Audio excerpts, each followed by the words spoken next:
연휴를 지내고 또 이렇게 하나님 앞에 예배 드립니다. 우리의 삶이 일상에 지치지만 때로는 이렇게 쉼을 통하여 또 새롭게 제 힘을 얻어서 주님께 직장 속으로 나아가듯 이 영적 예배를 드리는 이 예배가 우리의 삶이 쉼이 되고 그리고 이 직장을 향하여 다시 한번 소명을 가지고 나아가는 귀한 회복의 그리고 변화의 시간이 되어지기를 소망하기에 이 자리에 우리가 모이고 있습니다. 하나님 오늘 함께 드리는 이 예배를 통하여 늘 바쁜 일상과 그리고 앞만 보는 시간에서 잠시 주님을 바라보고 옆에 있는 지체를 생각하고 그래서 다시 한번 힘을 얻어서 살아가는 목적이 오로지 앞만 보는 인생이 아닌 하나님 나라를 의지하기에 앞도 옆도 뒤도 돌아볼 수 있는 그 힘을 온전히 느낄 수 있는 그래서 하나님으로 새롭게 되어져 가는 그 놀라움을 경험하는 오늘 예배가 되어질 수 있도록 인도하여 주시옵소서. 오늘 우리 사랑하는 지체들 모두에게 하나님께서 그 음성을 들려주실 것을 믿사오며 살아계신 예수님의 이름으로 기도합니다. 아멘. 예, 오늘 누구를 만났는가라는 제목을 가지고 하나님 말씀 나누겠습니다. 예, 갈수록 이제 남자만 또 남아갑니다.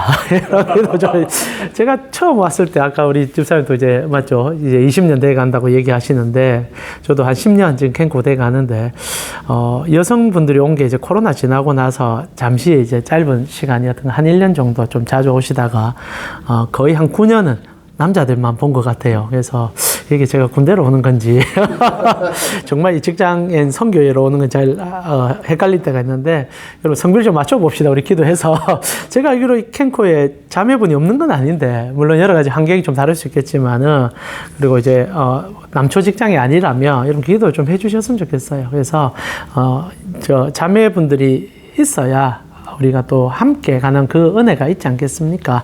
그래서 물론 우리가 잘못했다는 건 아닙니다. 또 오해하지 마시고 기도하면서 또 안 보이는 우리 지체들 조금 더 챙길 수 있으면 좋을 것 같습니다. 오늘 본문은 두 명의 한우가 등장하지요. 여러분 본문 자체는 12의 혈류병에 고통을 당하다가 예수님 만나서 고침받는 그 여인에 대한 이야기가 주이긴 하지만은 마지막 35절에 보니까 또 이제 해당장 야이로의 딸이 죽었다라는 얘기를 듣는 장면으로 좀 끌어가고 있습니다. 실제로는 오늘 이제 21절부터 41절까지 다 보면 좋지만 본문 자체가 너무 길면은 주부에 들어가지 않을 뿐 아니라 읽는데 지치니까 딱 그 이제 12의 혈류병 여인 얘기만 저희가 좀 읽었었습니다. 실제로는 이 두 사건은 뗄 수가 없는 사건이고 같은 주제를 가지고 다른 관점에서 접근하기 때문에 함께 봐야 되는 사건입니다. 실제로 본문 자체가 좀 샌드위치 구조로 되어 있죠. 제일 먼저 그 야이로의 딸을 이제 고쳐달라고 해당장이 이제 찾아가서 야이로가 예수님 찾아가서 만나서 데려가는 과정 속에 이 혈류병 여자가 아주 갑자기 들어와서 예수님의 옷자락을 잡는 사건 그리고 예수님께서 그 여인을 고쳐주는 과정 속에 시간을 지체하는 시간이 그렇게 지체됐겠습니까만은 그만큼 이제 그 아이의 상태가 위급했고 근데 이제 그렇게 잠시 시간을 주체하는 사이에 아이는 죽어버렸고 그리고 해당장에게 사람이 찾아와 당신 딸 죽었다. 더 이상 선생님 괴롭히지 마라. 라는 얘기를 듣는 과정 속에 예수님께서 다시 그 집에 찾아가서 믿기만 하라. 라고 얘기하고 그 유명한 달리타 쿰을 얘기하는 장면. 그래서 아이가 일어나고 그 집안의 기쁨을 찾는 사건. 그래서 아이를 고친다는 그 사건 속에 이 혈류병 여자가 중간에 들어가 있는 그래서 같은 맥락 안에서 같은 주제 안에서 다른 사건을 다루는 굉장히 재밌는 본문이라 생각이 듭니다. 실제로 두 사건은 거의 비슷한 관점을 갖고 있습니다. 첫 번째는 어린아이가 12해 살았다. 12살이라고 나오지 않습니까? 그리고 혈류병 여자도 12해 고통을 받았다라고 얘기한단 말입니다. 12라는 숫자를 의도적으로 보여주고 있습니다. 물론 물리적으로 아이도 12살이었고 그 여인도 12에 고통을 당했겠지만은 하나님께서 이것을 모아서 우리에게 어떤 가치를 전달하죠. 여러분 12라는 숫자를 들으면 무슨 생각이 좀 나십니까? 가장 먼저 성경 보는 여러분에게 12는 어떤 숫자입니까? 당연히 이스라엘 12지파가 생각이 나겠죠. 이 10이라는 숫자는 이스라엘을 나타내는 숫자입니다. 그러니까 이 사건은 어린아이의 사건, 여인의 사건이지만 궁극적으로는 12지파를 암시하는 사건이라는 거죠. 근데 12지파의 사건이 어떻게 진행이 되느냐? 병에 걸린 거예요. 어린아이처럼. 아무것도 모르고 천지를 모르고 살아가는 어린아이가 병에 걸려서 곧 죽을 것 같은 삶을 지내고 있었다라고 얘기합니다. 그런데 중간에 또 다른 여자가 등장한 거예요. 12해 고통받는. 똑같은 이스라엘의 상징소로 보입니다. 여러분, 혈류병이란 게 어떤 겁니까? 여성의 이제 성기에서 계속 출혈이 나오는 거죠. 그래서 고통스럽게 살아가는데 가장 중요한 것은 임신을 하지 못한다는 얘기입니다. 결국 이제 불임 상태인 거죠. 그러니까 어린아이가 죽어가고 있습니다. 그리고 여인은 하혈을 함을 통하여 불임의 상태에 12회간 고통을 당하고 있습니다. 이스라엘 상태가 이러하다는 거죠. 하나님을 따른다고 얘기하지만 실제로는 죽어가고 있고 소명이 없다라는 거, 소망이 없다라는 거죠. 어린아이가 죽어가듯이 소망이 없고, 그리고 실제로는 재생산도 일어나지 않는다. 너희는 그냥 죽어가고 있는 자들이다라는 것을 강렬하게 보여주는데 여인 둘이를 통하여 또 여자들이죠. 여자들은 보통 이 시대의 관점도 그렇지만 지금도 그렇지만 출산의 영광을 누릴 수 있는 아름다운 가 아니겠습니까? 근데 이제 그것이 불가능하다 이런 얘기를 한단 말입니다. 실제로 이스라엘의 위기가 찾아올 때마다 하나님은 여인들의 불임 상태를 보여주면서 하나님의 마음을 대변하는 경우들이 제법 있었습니다. 아브라함을 처음 불러줄 때 이 땅의 모든 인생의 제약을 얘기하면서 아시다시피 아내 사라의 불임 상태를 얘기하며 주님께서 그것을 해결해 주겠다라고 얘기하죠. 그리고 이스라엘 전체가 타락을 했을 때 한나라는 여자를 통하여 하나님은 이스라엘의 불임 상태를 또 보여주면서 한나의 회개와 회심을 통하여 하나님은 그 땅에 다시 한번 소망을 주겠다. 그리고 마리아 같은 경우에도 어린 나이에 또 임신하는 과정 속에 하나님께서 새 생명을 우리 가운데 주신다는 느낌으로 우리에게 접근하죠. 그런 과정 속에 예수님께서 길을 가다가 이 12회라는 상징적인 숫자를 가진 두 여인을 만난다는 것은 이스라엘을 향한 얘기일 뿐 아니라 영적 이스라엘이라 부를 수 있는 우리를 향한 강렬한 메시지라는 거죠. 자, 그렇다면 이 두 여인의 공통점이 12회라는 것과 함께 또 다른 공통점은 또 무엇이 있을까 한번 생각해 볼 필요가 있다 생각합니다. 여러분, 어떤 공통점이 좀 있는 것 같습니까? 둘 다 굉장히 고통스럽게 병에 걸려 있었다라는 거겠죠. 너무 당연한 거 아니겠습니까? 절대 12살 된 아이는 말 그대로 그냥 죽을 병에 걸렸습니다. 안타깝죠. 이제 12살인데 이제 초등학교 이제 6학년 아닙니까?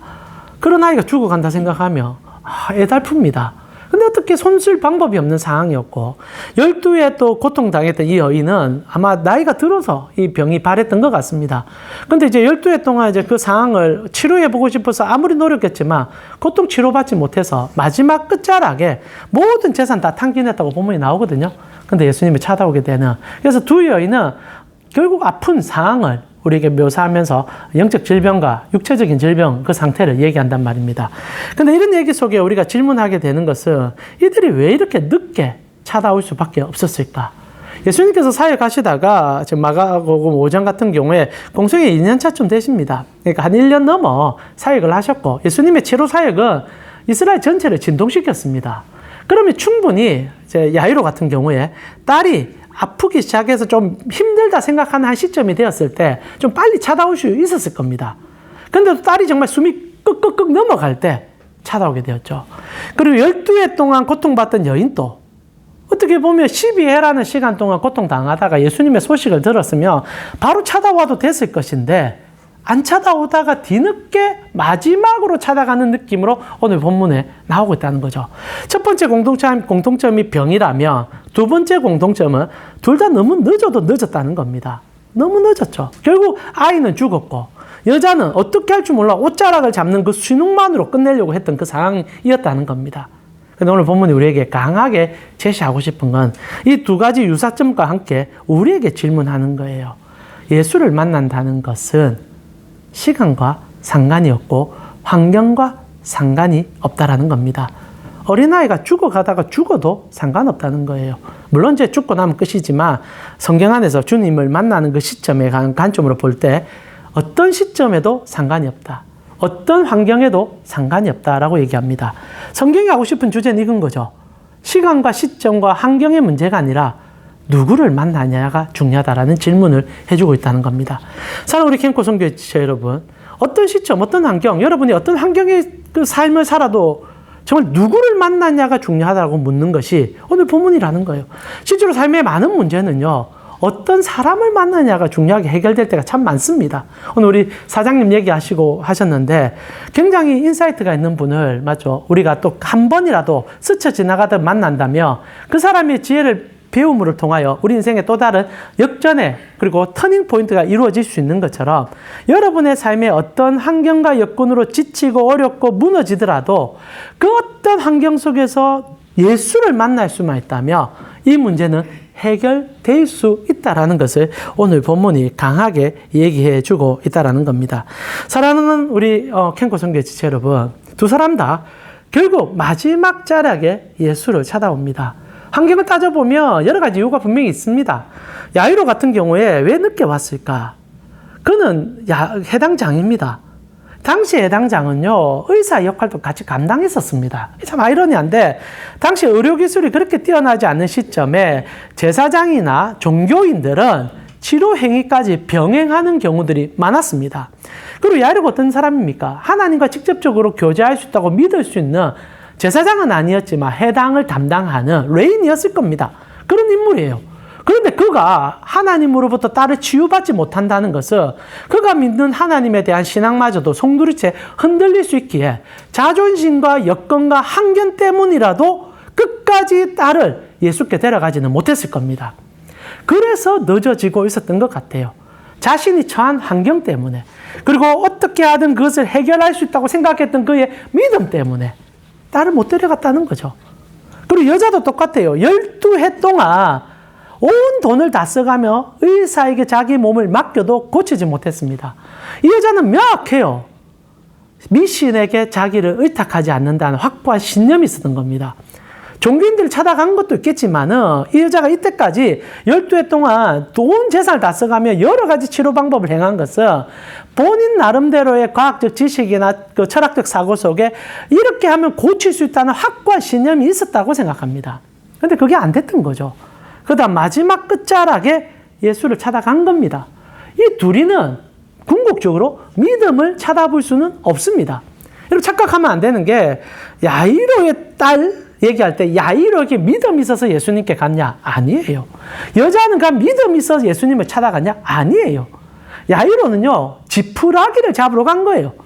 더 이상 자기의 종교생활, 그리고 자기 어떤 환경도 어떤 힘이 되지 못하니 마지막 한 가지, 그래도 예수라는 인물이 치료는 하더라라는 얘기를 듣고 찾아간 거예요. 그리고 이 여자도 똑같아요. 돈 다 쓰고 다 잃어버렸어요. 그런데 들었어요. 예수라는 인물이 고쳐주더라. 그래서 시장가에 가서 옷자락이라도 잡아볼 용기를 낸 것뿐이에요. 믿음이 아니에요. 지푸라기를 잡으러 간 거죠. 그러나 꼭 하고 싶은 얘기가 있어요. 지푸라기를 잡는다라도 상관이 없다는 거죠. 누구를 만났냐가 중요한 거예요. 진실이라는 것은, 의라는 것은 우리의 판단과 우리의 가치와 상관없어요. 여러분, 하나님께서 살아계신다는 것은 여러분이 그분을 살아계시다고 인정해서 살아계신 게 아닙니다. 그분은 언제나 그 자리에 계시고 그분은 우리를 창조하셨고 그분은 여전히 진리세요. 우리가 해야 될 것은 우리의 영적 상태나 우리의 확고한 믿음의 상태가 아니라 진리 대신 그분께 나아가는 그 단순한 행위 하나만으로도 우리는 잘했다 칭찬받을 수 있다는 겁니다. 여러분, 누구를 만났냐가 왜 중요한 줄 아세요? 무엇을 만났냐가 왜 중요한지 아세요? 그것이 진실인지 아닌지가 판가름 나기 때문입니다. 만나고 나서 가짜라면 여러분 속은 게 되겠죠. 그러나 예수를 만났던 두 사람은 진리와 진실을 마주쳤다는 거죠. 오늘날 여러분에게 이 도전을 한다는 겁니다. 믿음이 없어도, 환경이 악해도, 어떻게 해도 돌파할 구석이 보이지 않아도 오늘 여러분이 찾아온 예수님은 그거의 답을 갖고 계시고 그 환경에 뛰어갈, 넘어갈 은혜를 줄 수 있는 유일한 분이라는 거죠. 사람이 사람을 찾아갈 때 해결해 줄 수 있는 사람을 찾아가는 게 인지상정입니다. 전혀 여러분이 만약에 재정적 어려움이 있어요. 그러니까 저를 찾아온단 말입니다. 그럼 여러분 찾아온 이유는 목적은 분명하죠. 목사님 기도 한번 해주세요 라고 찾아오는 겁니다. 그러나 여러분의 마음속에 강 목사 돈을 줄 거라고 생각하지는 않을 겁니다. 만약에 여러분 진짜 돈이 목적이면 저를 찾아오지 않겠죠. 누굴 찾아가겠습니까? 은행을 찾아가겠죠. 그리고 아니면 대출을 알아보시겠죠. 저를 찾아오지 않을 겁니다. 근데 저를 찾아올 때는 왜 찾아오겠습니까? 다 해보고 안 됐으니까. 근데 이걸 믿음이라 말할 수는 없죠. 정말 안 되니까. 답답하니까. 오늘 두 사람이 똑 그런 상황이었다는 거예요. 근데 너무 감사하죠. 그런데도 찾아오니 거절치 않은 그분을 만나게 됐고 진리 앞에 무릎을 꿇을 수 있었다는 게 이게 여러분이 믿고 있는 이 신앙입니다. 여러분이 잘나서 여러분이 믿음이 좋아서가 아니에요. 단순히 이 자리에 주님을 향해 나온 진리 되신 그분을 만났기 때문입니다. 그래서 여러분은 오늘 너무 좋은 선택을 했다. 제가 칭찬드리고 싶습니다. 그러나 중요한 것은요. 오늘 본문이 두 사람이 결국 지푸라기라도 잡고 싶은 심령에 찾아갔지만 그들이 만났던 그 지푸라기는 지푸라기가 아닌 기둥이었고 진리였고 진실이었고 치료였다는 사실이죠. 근데 이렇게 허황된 마음 아니면 허탈한 마음 그리고 아무 가치 없이 한 번만이라도 생각했던 그 요행을 바라는 마음일지라도 예수를 만났을 때 고쳐주는 그 은혜는 요행이 아니었다는 겁니다. 오늘 보면 우리에게 이런 얘기를 해요. 여러분이 어떤 환경과 여건에 여러분의 믿음을 찾은 것이 아니라 할지라도 주님께서 여러분을 만나줄 때는 어마어마한 가치의 손실을 보며 만나주고 있다는 겁니다. 마치 여러분 지금 우리 미국의 가장 큰 주식 투자왕 누구죠? 주식을 제일 잘 하셔가지고 만나려면은 적어도 뭐 수천만 원을 들여야 뭐 수억을 들여야 만날 수 있는 그 워렌 버핏. 여러분 만약에 지금 워렌 버핏이 이 캠코에 찾아왔어요. 갑자기.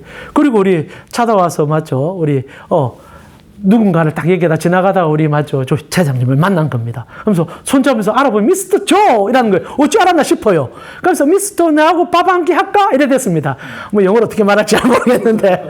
그러면 우리 조 집사님 어떤 생각이 들겠습니까? 로또겠죠. 너무 감사하죠. 그래서 막 좋다고 쫓아가겠죠. 실제로 이렇게 찾아올 때 우리는 로또를 맞은 것 같은 두 사람이 로또를 맞은 거예요. 그냥 아무 의미 없이 찾았는데 근데 이 로또를 주는 이 예수님은 이 워렌 버핏은 모든 것을 감사하고 잘라내고 끊어내며 조인 집사님 만나러 여기 왔다는 거예요. 캠코에 그분이 올 리가 없잖아요. 만약에 왔다면. 이곳에 와서 조인 집사님 미스터 조라고 부를 이유가 없잖아요. 근데 그래 불러줬다면 목적은 다 하나죠. 그 바쁜 모든 일정을 다 잘라내고 이 사람 만나고 싶었다는 거예요. 그리고 얘기하고 싶었다는 거겠죠. 이것이 예수의 마음이라는 겁니다. 예수님께서 길을 가다가 여인을 만났습니다. 이 야이로를 만나요. 우연입니까? 아니에요. 고쳐주고 싶었던 거예요. 12의 혈류병 여자가 찾아와 어쩌라고 잡아줄 걸 몰랐을까요? 알았어요. 그런데도 가셨어요. 왜? 만나고 싶었으니까. 근데 이 상황에 들어갈 때 예수님이 한 일은 어마어마한 희생을 감당하는 일이었다는 겁니다. 오늘 그 모습이 이 두 여인을 고쳐주고 회복시켜주는 과정에 나타난다는 거예요. 여러분, 이 두 사건에 공통점이 있다고 얘기했잖아요. 첫 번째는 병에 들렸다. 두 번째는 너무 늦었다. 그리고 세 번째 가장 중요한 공통점이 있습니다. 뭡니까? 접촉이에요. 접촉이에요. 참 재밌게 오늘 본문에 나오는 이 여자, 12에 된 여자, 예수님을 만났을 때 어떻게 합니까? 옷자락을 잡습니다.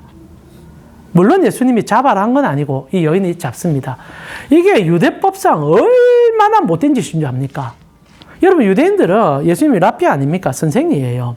당시 유대법상 레위기를 보게 되면은 이렇게 레위기 15장에 나온 얘기입니다. 혈류병이라든지 유출이 있는 사람이 어떤 대상을 잡았을 때, 접촉이 일어날 때, 그 여인의 그 어떤 환경의 부정이 그 대상자에게 전이된다고 믿는 사람들이었습니다.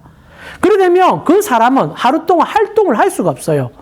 같이 목욕해야 되고, 떨어져서 집 밖에 나가서 자기를 정결케 한 다음에 하루 후에 돌아오고 제사장한테 허가를 받아야 됩니다. 여자는 생각하지 않았겠죠. 어떻게 하든 모른 척하고 지나가고 싶었겠지만 유대법상 이것이 들통나는 순간부터 예수님은 이 여인의 부정을 그의 몸에 담는 행위를 하는 겁니다. 그런데 예수님이 여자가 옷을 잡았을 때 공개적으로 얘기하는 거예요. 어떤 사람이 내 옷을 잡았다. 그런데 그 여자가 혈류병 환자였다는 겁니다. 결과적으로 고쳐졌으니까 문제가 안 될 줄 모른다 하지만은 그 주위에 있는 모든 사람은 오늘 예수님은 그 여자와 똑같아졌다라고 인식해요. 그리고 더 이상 활동을 하면 안 돼요. 당장 예루살렘 밖으로 나아가서 자기를 정결케 한 다음에 돌아와야 돼요. 그런 생각할 때 이 여자가 얼마나 불쌍했겠습니까? 사람도 못 만났다는 거예요. 집 안에만 갇혀 있었겠죠. 그러다가 기어나와 예수의 옷자락을 잡았던 거죠. 여인은 자기의 죄악을, 자기의 그 허물을 예수께 전가하고 싶은 마음은 아니었을 겁니다. 그러나 율법상 결국 예수님은 그 여인이 되어버렸어요. 그리고 고쳐줍니다. 그리고 예수님께서 야이로의 딸을 만날 때 어떻게 합니까? 똑같은 접촉을 시도합니다.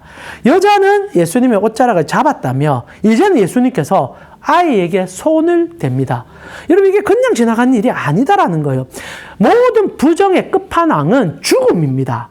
그래서 레위인이든 제사장이든 시체에 손을 못 대요. 시체에 손대면 일주일을 떠나야 됩니다.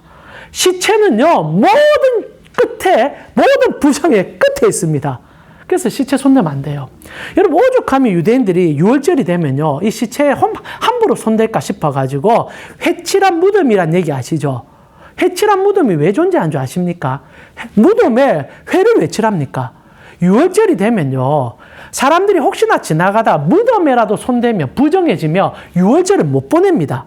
그러니까 미리 한 2주 전부터 제사장들이 회를 들고 예루살렘 인근에 길을 가요. 당시에는 지금처럼 이렇게 뭐 장례 절차가 없으니까 매장들이 그냥 길가에 일어나는 경우가 있습니다. 지나가다가 뭐 원인도 결과도 없는 무덤이 있다. 그럼 회를 칠해 놓는 겁니다. 왜? 부정해지면 6월절을 못 발견하고 안식일을 못 보내니까 인지를 시켜주는 거예요. 그만큼 죽음이라는 것은 죽고 난 이후까지 영향력을 주는 막강한 힘입니다. 근데 오늘 예수님이 어떻게 합니까? 어린아이에게 손을 대는 거예요. 죽음 위에 손을 대죠. 확실한 이념이 있습니다. 이 죽음을 내 몸으로 받아들인다는 거예요. 혈류병 여인의 고통을 그의 몸으로 받아들였어요. 그리고 손을 대므로 사람들에게 얘기하는 거예요. 이 아이가 죽었지만 내가 이 죽음을 내 몸에 담아 다시 살리겠다. 이겁니다. 둘이는 로또 맞았는지 모르겠지만 예수님은요, 자기 몸을 찢고 환경을 찢고 사람들에게 내팽개치는 순간까지 다 예상하며 손대는 거예요. 깜짝 놀랐습니다. 왜 여러분 그 고쳐주는데 사람들이 공개적으로 못 고친 줄 압니까? 이게 보통 일이 아니기 때문입니다.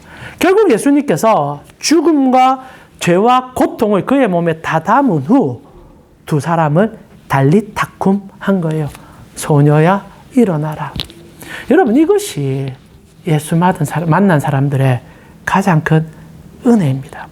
요행이든 아니면 우연이든 아니면 어떤 환경의 여건에 여러분의 선택이 개입되지 않았을지라도 여러분이 이 자리에 앉아있다는 그 자체는 주님이 자기 몸을 찢어 여러분의 모든 삶의 고통과 고난을 그의 몸에 다 담아 달리타쿰 해줬기 때문이라는 거죠. 그 은혜가 오늘 본문에 나오고 있다는 겁니다. 사랑하는 우리 갱코 선교회 여러분, 이렇게 예배 드리는 거 이거 쉬운 일이 아닙니다. 여러분 그냥 시간이 남으니까 그렇진 않으실 거라 생각해요. 시간 남아서 오는 분은 없더라고요. 내가 이제 한 10년의 결과는 그렇습니다. 시간이 남다고 오지 않아요. 시간 남으면 다른 데 가요. 그러나 여러분이 이곳까지 온 것은 의지를 다하여 힘을 다하여 찾아온 건 맞습니다. 그러나 감사하게도 여러분의 의지 위에 주님은 자기의 죽음을 덧대고 계십니다. 그래서 감사하게 되는 거죠. 그래서 고쳐지는 거죠. 그래서 회복되는 거죠. 오늘 여러분 이 예배가 여러분의 감정적 의지 그리고 환경적 여건에 시간이 되어서라고 찾아와도 상관없습니다.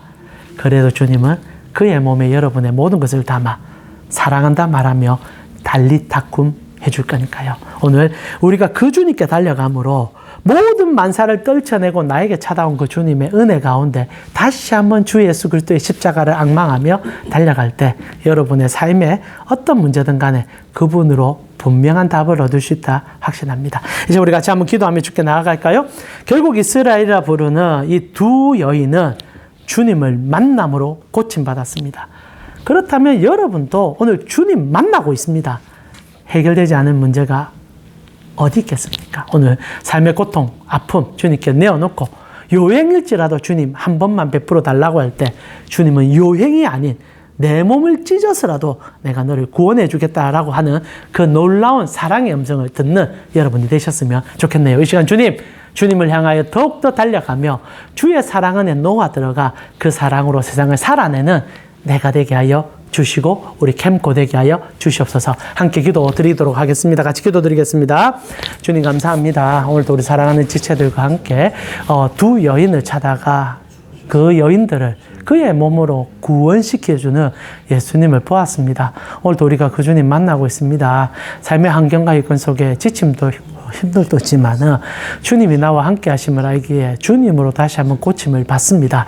하나님 사랑하는 우리 지체들, 오늘도 이 피곤한 여정 속에 잠시의 시간을 내서 주님께 찾아왔으니 주님 이들에게 손대어 주시고 이들의 아픔과 고통 그의 몸으로 담고 계심을 아오니 달리타쿰 말씀하여 주셔서 이렇게 세워주시고 주님으로 다시 한번 달려감으로 이후에 있는 우리의 또 직장 생활과 삶의 여정 속에 주님으로 힘을 얻어 더욱더 기뻐할 수 있는 이들이 치유의 은혜와 회복의 영광을 맛보는 우리 모든 지체들 되시도록 인도하여 주시옵소서.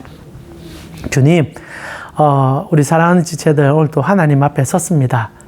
이들의 속사정은 제가 잘 모르고 이들의 환경은 어떤지 저는 전혀 모릅니다. 그러나 한 가지 확실한 것은 그 모든 환경과 여건 안에 어떤 계산으로 떠나서라도 예배드리러 왔다는 겁니다. 그리고 주님은 이렇게 불러주셨음을 합니다. 그리고 불러주신 주님은 당신의 십자가의 흔적을 보이시며 우리에게 그 답을 알려주시는 분인 것을 알게 되었습니다. 오늘도 우리 주님과 눈맞춤으로 삶의 고난도 주님께, 삶의 지침도 주님께, 그리고 삶의 영광도 그분과 함께, 그리고 그분의 눈으로 다시 한번 이 캠코를 바라보며 용기 얻어서 나아가 주의 뜻을 이루고 나아가는, 그래서 하나님으로 예수님으로 해결받는 우리 지체들 될 수 있도록 인도하여 주시옵소서.